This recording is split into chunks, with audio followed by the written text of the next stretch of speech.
हे घ्या आजोबा तुमची विदाऊट शुगर कॉफी. आजी तुमचं विदाऊट शुगर चहा. अरे वा. इधर रे चॉकलेट मिल्कशेक. तुमचं लिंबू सरबत घ्या ताई. दादा हे घ्या तुमची ब्लॅक कॉफी.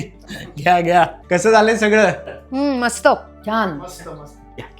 अरे काय चाललंय काय हे? आपण हल्ली एकमेकांशी मनसोक्त गप्पाच मारत नाही. प्रत्येक जण आपला लॅपटॉप, मोबाईल, टीव्ही नाही तर पेपर. हो ना, कित्येक दिवस एखादं नाटक पण नाही पाहिलं आपण. अहो तुम्ही बघा होते, मला बोर होतं. आणि एकत्र बसून बोलायचं कशाबद्दल? विषय उरलाय का काही बोलायला? काय वेळ आली बघ ना. आपण घरामध्ये एकमेकांसमोर आहोत पण एकमेकांसोबत नाही आहोत. अहो कशावर बोलायचं? एकत्र भेटून बसून बोलू असा टॉपिक तरी आहे का? मी एक सुचवू का? तुम्ही अथर्व सुद्धा मी लाईव्ह शोला का नाही जात? जुनी क्लासिक गाणी आहेत का? आहेत ना, ती पण आहेत. पण असं टिपिकल नाटक वगैरे नको, जरा नाचगाणी हवी. हा आहेत ना. हो. अरे हा, कॉमेडी पाहिजे.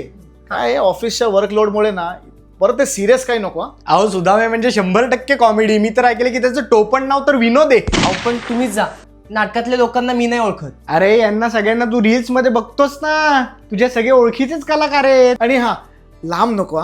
कोथरूडलाच आहे. रात्री नको रे बाबा. संध्याकाळी 5 वाजता. हॉट डे नको बरं का. रविवारच आहे. मग तर जावंच लागेल ना. बुक माय शो वर जाण लगेच तिकीट काढा. ती फुकट मिळणार नाहीयेत. हसू नकोस, तिकीट बुक कर पटकन. चल. चला, या शोच्या निमित्ताने आपण सगळे एकत्र खूप दिवसांनी बाहेर पडतोय. अरे तू पण चल की. मला तर यावंच लागेल ना, शोच माझा आहे.